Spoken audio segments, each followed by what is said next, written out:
আমার নবীর বিধান, আল্লাহর বিধান, আমার বিধান, আল্লাহর কোরআন, কোরআনের সংবিধান, আমার বিধান, নবীর চলাফেরা, আমার চলাফেরা, নবীর উঠা বসা, আমার উঠা বসা, নবীর পারিবারিক জিন্দেগি, আমার পারিবারিক জিন্দেগি, নবীর অর্থনৈতিক জিন্দেগি, আমার অর্থনৈতিক জিন্দেগি, নবীর জিন্দেগির ভিতরে যা যা করছে সব আমার জিন্দেগি নবীর জিন্দেগির মতো মডেল হওয়া চাই। আর যদি মডেল হইতে পারে জান্নাতুন তাজরি মিন তাহতিহাল আনহারু খালিদিনা ফিহা।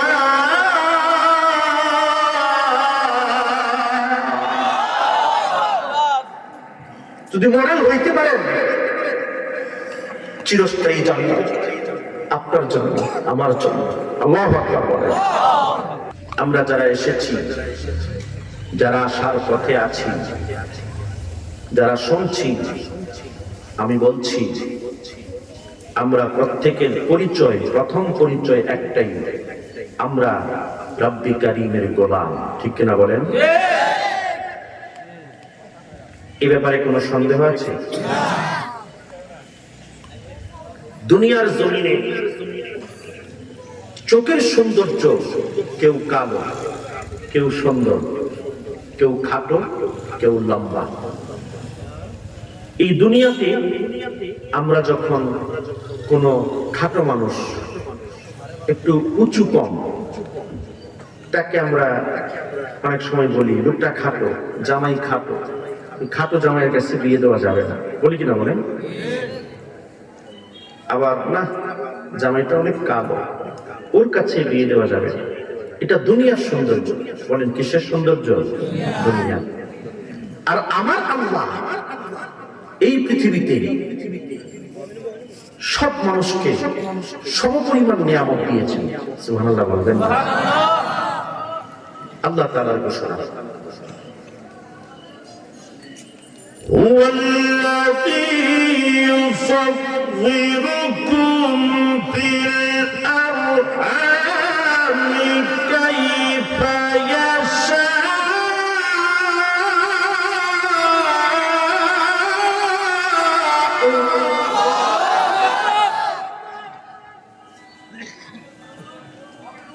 আল্লাহর পক্ষ থেকে ঘোষণা, বান্দা শুনে নাও, দুনিয়ার গোলামের দাম শুনে নাও, বুঝে নাও। মায়ের গর্ভে আল্লাহ তাআলা যাকে যেভাবে চেয়েছেন তাকে ওইভাবে সৃষ্টি করেছেন। সুবহানাল্লাহ বলবেন না? বন্ধু,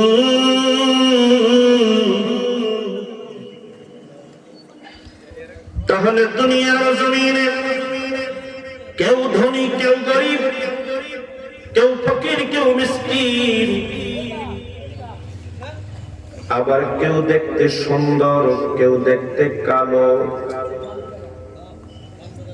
কিন্তু মায়ের গর্ভের মাঝে আল্লাহ তাআলা আল্লাহ চেয়েছেন যেভাবে আপনি হয়েছেন সেভাবে। খুশি না বেজার? সুন্দর মানুষের অহংকার করার আর কিছু আসেনি। আপনার আমার রব, আপনার আমার মালিক যেভাবে চেয়েছেন ওইভাবে দুনিয়ার জমিনে আমি হয়েছি। সুতরাং আমার ধনী হওয়ার পিছনে আসলে আমি না, ধনী বানাইছেন কে? একটু আওয়াজ বড় করেন কে? সুন্দর বানিয়েছে কে? কালো বানিয়েছে কে? বন্ধু আমার ভাইরা আমার, আল্লাহ বলেন দুনিয়ার জমিনে গোলাম তোদের কোনো অহংকার নাই, তোদের কোনো গর্ব নাই। বলে কেন গর্ব নাই?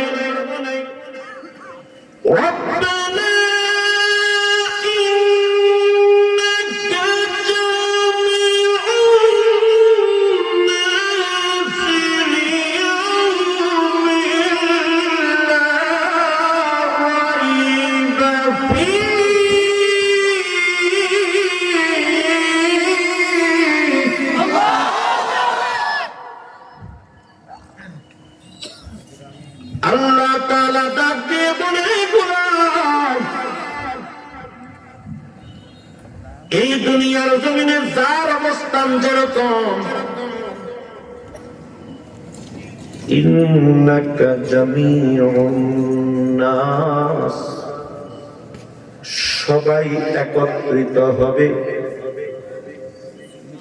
সবাইকেই একত্রিত হওয়া লাগবে রবের সামনে কিয়ামতের কঠিন ময়দানে। এজন্য দুনিয়া হলো ধোঁকা আর রবের গোলামি হলো বাদশাহী। জোরে জোরে বলেন সুবহানাল্লাহ।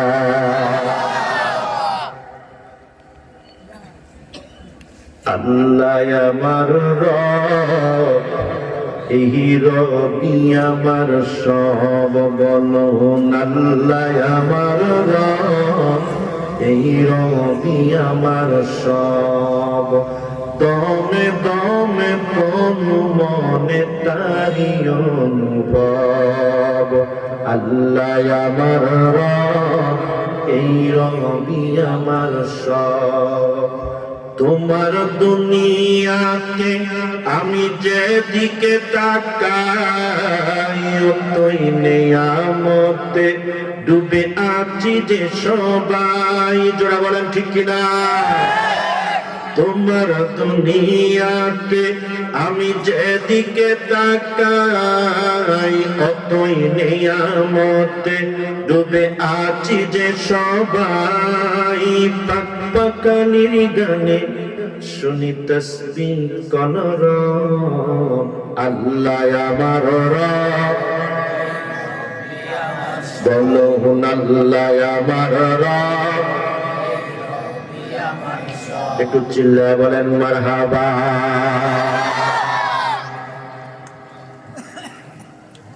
প্রথম ভূমিকাতেই বুঝে নিয়েছি দুনিয়াতে আমি ইজ্জতওয়ালা, সেজন্য আমার রব ইজ্জত দেয় এই কারণে। ঠিক না বলেন? আমি সম্মানী, সেজন্য আমার রব আমাকে সম্মানী করেছে সে কারণে। দুনিয়াতে এই দুনিয়ার ধোঁকায় আমরা যারা পড়েছি, তাদের মতো বোকা এই জমিনে আর কেউ নাই। কেবলমাত্র তারাই হচ্ছে একেবারে আকল ওয়ালা, যারা আমার রবকে সন্তুষ্ট করতে পেরেছে। ঠিক কিনা বলে? বন্ধুরা আমার, ১৫০০ বছর আগে আরবে একজন মুসলমানের নাম মাত্র কেউ ছিল না, যেদিন এ দিন নিয়া, ইসলাম নিয়া, কালিমা নিয়া, আল্লাহর কোরআন নিয়া মুহাম্মদুর রাসূলুল্লাহ সাল্লাল্লাহু আলাইহি ওয়াসাল্লাম জমিনে এক হেদায়েতের বার্তা নিয়ে এসেছেন। মানুষ হচ্ছে একজন, দুশমন কোটি কোটি। ঠিক কিনা বলেন? মানুষ কয়জন? একজন। একজন মানুষ মাত্র যিনি তাওহীদ রিসালাতের কথা বলে, বাকি যারা আছে সব দুশমন। তো ওই সময়ে রিসালাত তাওহীদের দাওয়াত দেওয়াটা কঠিন না সহজ ছিল? খুব কঠিন না বেশি কঠিন? অনেক কঠিন। আমরা তো একেবারে ফ্রিতে মুসলমান হয়েছি। আমাদের মুসলমানদের মাঝে কোনো ত্যাগ নাই, কিন্তু নবী আলাইহিস সালাম যখন কালিমা প্রচার করেছেন এত সহজভাবে হয় নাই। বাপ আমার, এত ইজিলি এই কালিমার প্রচার, এই তাওহীদের দাওয়াত, রিসালাতের দাওয়াত যতটা সহজ আমরা মনে করছি ওইভাবে হয় না। বন্ধুরা আমার, ভাইয়েরা আমার,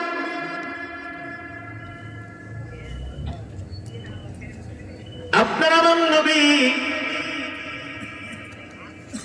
ইসলামের প্রথম যুগে যখন কেবলমাত্র হেরা গুহা থেকে নবী আমার নিজের বাড়িতে আসার পর প্রথম যাকে দাওয়াত করলেন আম্মা জান খাদিজা। বন্ধু, যে মহিলা আগে কোনদিন কালিমার কথা শুনে নাই, যে মহিলা আগে কোনদিন দ্বীনের কথা শুনে নাই,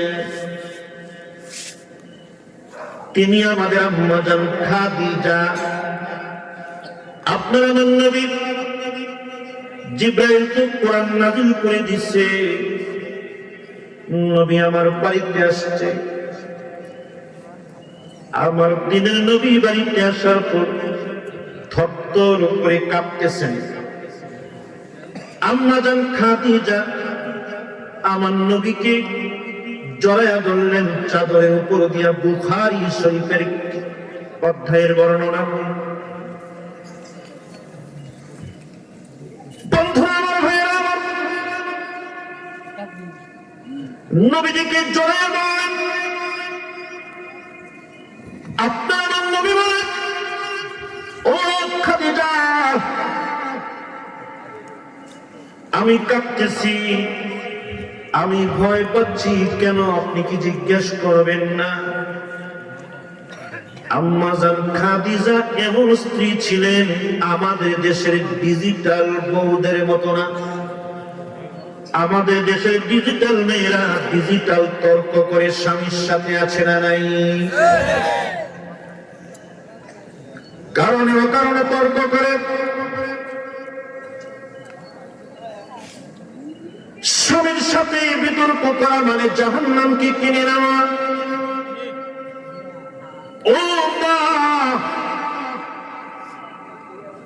সংক্ষিপ্ত ভাবে তোমায় বুঝাইয়া দেই, মা গো, স্ত্রী যদি হতে চাও আম্মা জান খাদিজারে আদর্শ মানিয়া নাও।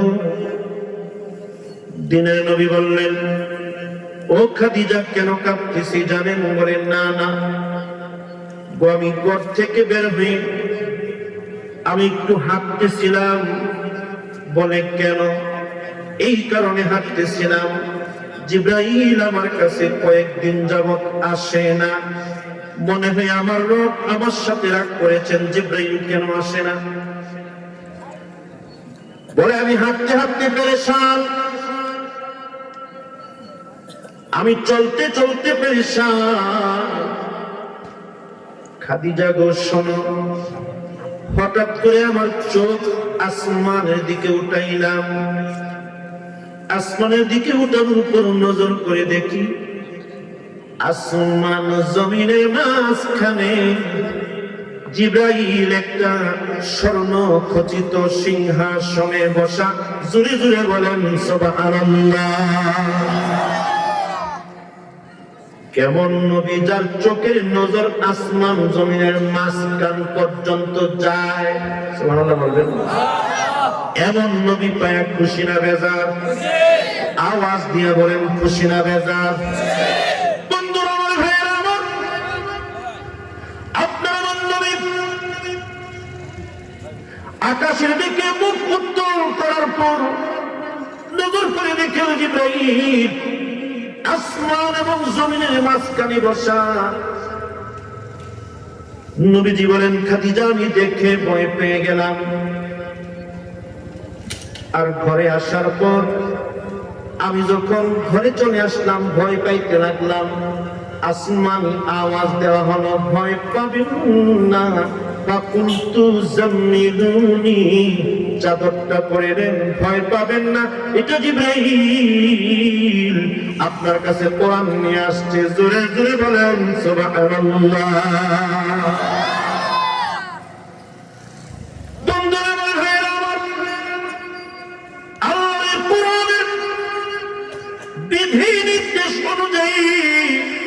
জীবনের মায়া করার সুযোগ নাই, পয়গম্বর কালিমার দাওয়াত দেওয়ার জন্য পিছনে ফেরার সুযোগ নাই।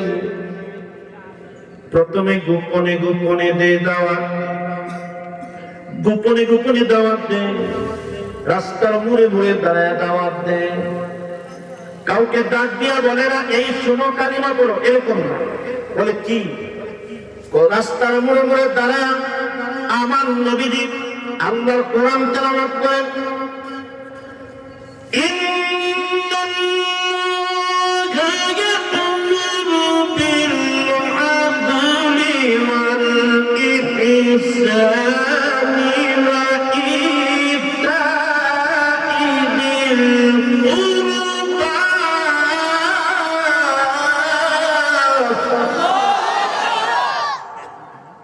وينهى عن الفحشاء والمنكر والبغي يعظكم لعلكم تذكرون।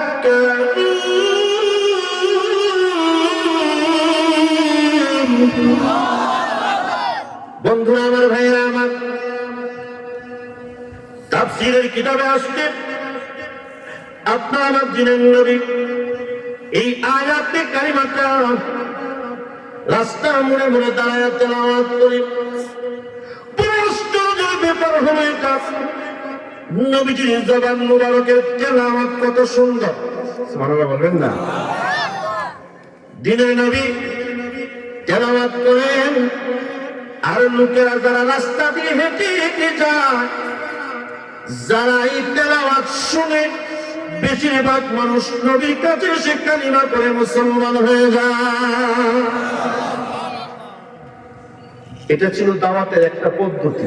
দাওয়াতের কি একটা পদ্ধতি? তো এইভাবে যখন, কষ্ট হচ্ছে আপনাদের, দাওয়াতের কার্যক্রম চলতে থাকে স্লো মোশনে, ধীরে ধীরে, রাস্তায় দাঁড়িয়ে দাঁড়িয়ে কোরআন তেলাওয়াত শোনায়া বিভিন্ন ভাবে পদ্ধতি চলতে থাকে। তো এবার কিছু লোক এতটাই অবিশ্বাসী, এতটাই কট্টর আবু জাহেলের মতো যে তেলাওয়াত তার কানে যায় না, হৃদয়েও অন্তরেও ধরে না, কানেও যায় না।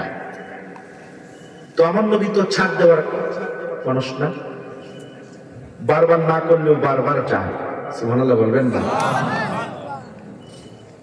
তো বারবার যখন যায়, নবী আমার বড় পেরেশান। সূরাতুল বাকারা থেকে তেলাওয়াত করেছি, তাফসীর আকারে কথাগুলো চলবে, বলুন আলহামদুলিল্লাহ। বারবার যায়, আমার তেলাওয়াতকৃত আয়াতের ভূমিকা বলতেছে,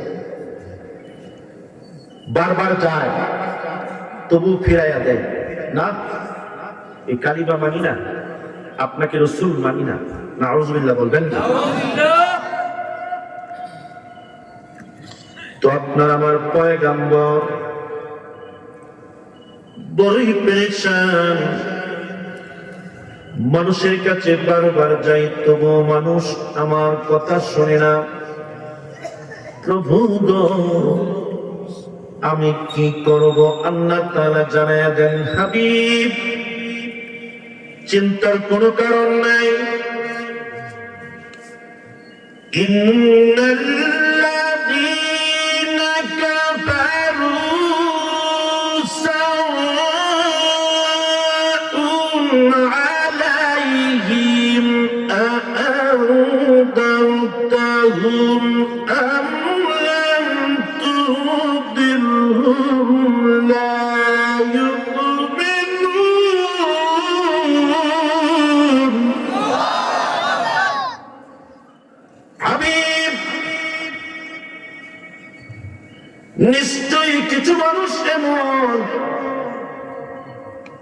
তাদেরকে আপনি ভয় দেখান আর ভয় নাই দেখান, তারা আপনার কথা মানবে না। ভয় দেখান বা না দেখান এমন মানুষ দুনিয়ার জমিনে আছে দেখবেন। যতই ইমাম সাহেব বয়ান করুক, এমনও গুনাহগার জমিনের ভিতরে আছে শুক্রবার জমা আর ঈদের নামাজ ছাড়া মসজিদের সাথে সম্পর্ক নাই। জোরে বলেন ঠিক কিনা? আছে না এমন গুনাহগার? শুক্রবার ছাড়া, ঈদের জামাত ছাড়া মসজিদের সাথে সম্পর্ক নাকি মানুষ? আমি না, আমার রব আল্লাহর কাছে ওই মানুষটার কোনো পরিচয় নেই। যতই বয়ান করবে সে বয়ানে কান দিবে না, যতই বয়ান করুক সুদ সে ছাড়বে না। আছে না নাই? হুজুর বয়ান করতেছে বা এত বেশি বয়ান, এত কঠিন করে বলতেছে সুদ খাওয়া যাবে না, সুদ হারাম, সুদ খাইলে এই হয় ওই হয়।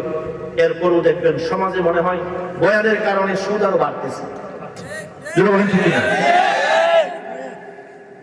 সুদ করে আপনাদের এখানে আসেনি? অভাব নেই। আস্তাগফিরুল্লাহ। ভাই আমার,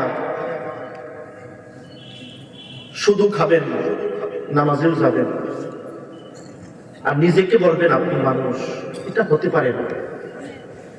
আল্লাহর কাছে সুদখোরের কোনো পরিচয়ই নাই। হাইওয়ান জানোয়ারের চাইতে আর অনেক নিকৃষ্ট। বলেন না নাউযুবিল্লাহ।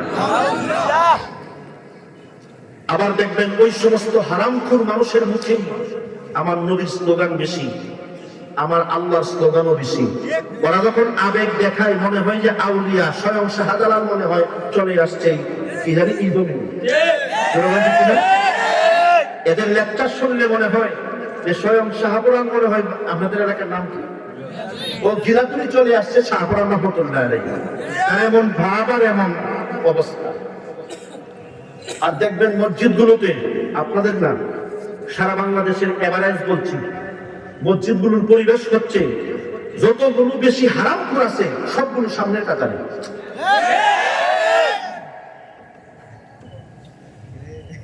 আছে না নাই? আপনাদের এলাকার সব উল্লাহ নাকি? সব শাহজালাল? আহা ভাই আমার, আল্লাহ, পরিস্থিতি যদি এরকম হয় তখন কি করবেন রে ভাই আপনি? আপনি কি মানুষ? আল্লাহর কাছে তো আপনার একটা আইডেন্টিটি থাকা লাগবে, একটা পরিচয় থাকা লাগবে। সমাজের বিচার আচার হয় না আপনাদের এখানে? দেখবেন বেশিরভাগ মানুষ যেগুলো টেবিলের নিচ দিয়ে নেয় ওগুলো সমাজের বড় বিচারক।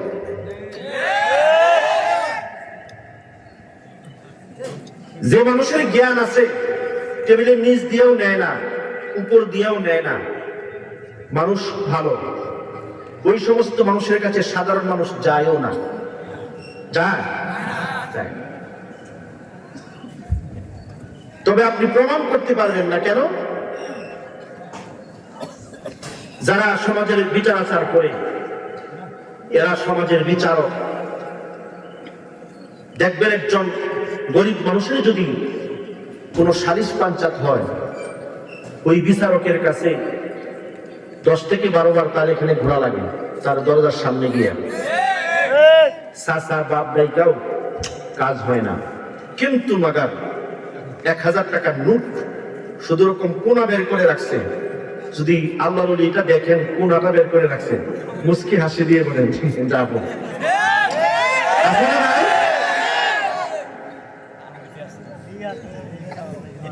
তো এরাও তো দাবি করে মুসলমান, ঠিক কিনা বলেন? আজকের তাফসীরের আলোচনা এটাই বুঝবো যে এরা কেন কোরআন শোনে না। আচ্ছা বলেন, এরা কি ওয়াজ শোনে না? এরা কি হুজুরদের সাথে সম্পর্ক রাখে না? বড় মাছের মাথাটা খাওয়ায় না? খাওয়ায় বলি তো। এরা খাওয়াই না, আমরা খেতে না চিনে না, না চিনি না, ঠিক না নেই? না চিনি না, আমিও তো খাই, কি করবো, চিনি না তো, দাওয়াত দিয়ে নিয়ে গেছে, খাইতে হবে না।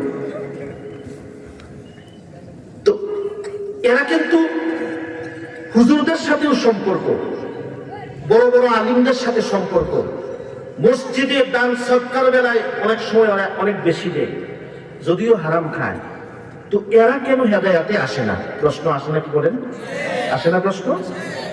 তো আল্লাহ তাআলা বলেন, হাবিব, এদের হেদায়াত আসবে কেমন করে? এদের হেদায়াত আসে না, এজন্য আল্লাহ ঘোষণা দেন। কার ঘোষণা?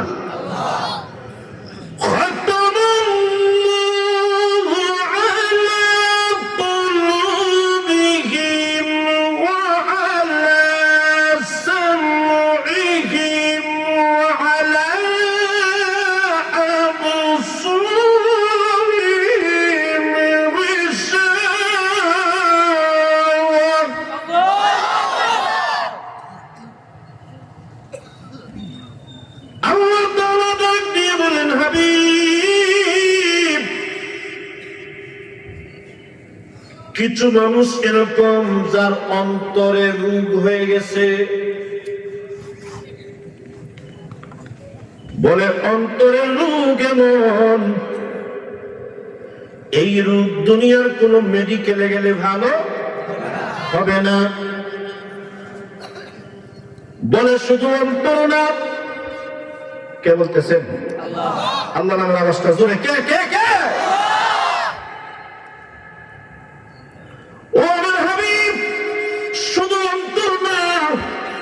শুধু অন্তর কালা এমন না, ভিতর বালা না।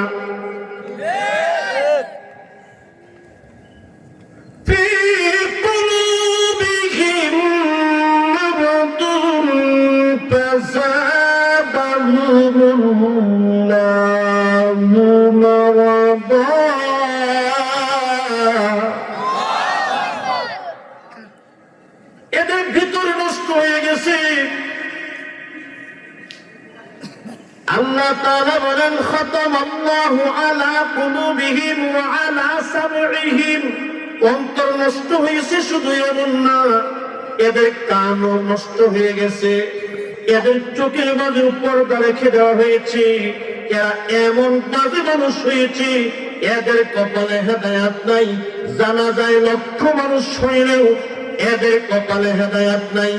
এরা নিশ্চিত ভাবে জাহান্নামী, সন্দেহ নাই। জোরে বলেন নাউযুবিল্লাহ। তো মামলা বড় জটিল কিনা বলেন? আপনি তো মনে করতেছেন ইহ, এত সুখী মানুষ। আরে সুখী কে? এত মরলে পরেই তার উপরে আযাব আছে না নাই? তাহলে কি সুখী? দুনিয়াতে যদি লক্ষ মানুষ জানাজার নামাজে উপস্থিত হয়, তো কোনো কাজ হবে? কেন? অন্তর মরা। কি মরা? চোখ নাই, অন্ধ। কান থাকতেও কান নাই। এই ঘোষণা কার? আল্লাহ বলেন, কানে সিল মেরে দিছি, চোখের মাঝে সিল মেরে দিছি, অন্তরকে ব্লক করে দিয়েছি।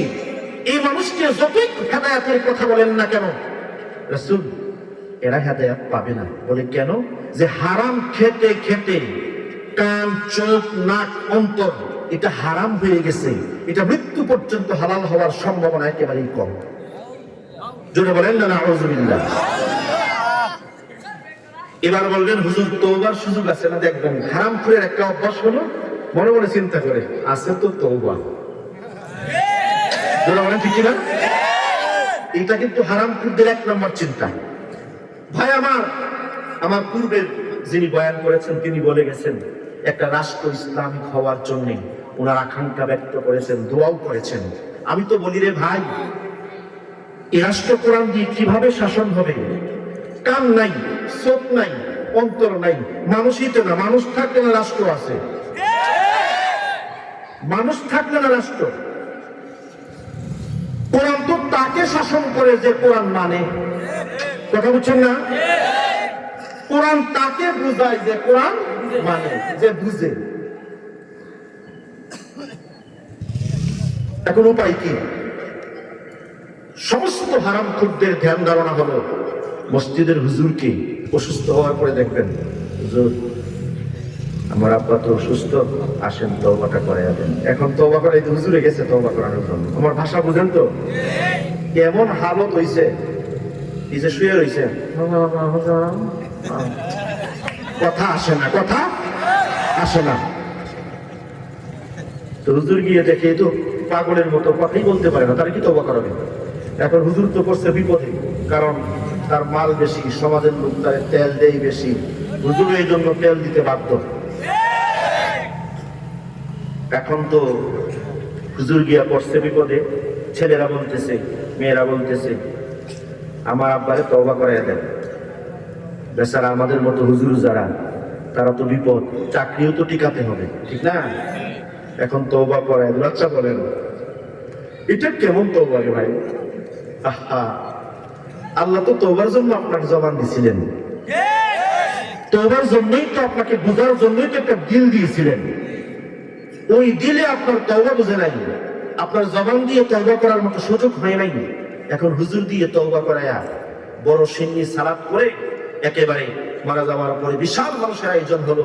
আবার মারা যাওয়ার পরে আয়োজন যেটা, মাশাআল্লাহ, ইয়া আল্লাহ, বোঝা যায় সব আল্লাহর ওলি জানাজায় আসছে, প্যান্ট শার্ট কোট টাই করিয়া। আজব কারবার দেশে ভাই, কথা বলেন ঠিক কিনা? কথা বলবে ইমাম সাহেব, কথা বলবে আলেম ওলামা, আর দেখবেন যখন কথা বলার সময় একটা আয়াত একেবারে কমন করলেন, আপনি আয়াতটার নাম ঠিক মতো বলতে পারে না। আউযুবিল্লাহি মিনাশ শাইতানির রাজিম, বিসমিল্লাহির রহমানির রহিম। আমি তাকায়া থাকি, কুট পরা টাই পরা, আবার যে দাঁড়াইছে জানাজার লাশ তো সামনে, দাঁড়ায়া বক্তব্য দিবে, মুখে নাই দাড়ি, মুখে নাই কি দাড়ি, দিবে বক্তব্য সামনে লাশ নিয়া। হ্যাঁ, সমাজ কেমন? আমি তো বলি বাংলাদেশের প্রত্যেকটা সমাজে বিবেকের মাঝে কুত্তায় প্রস্রাব করে দিছে।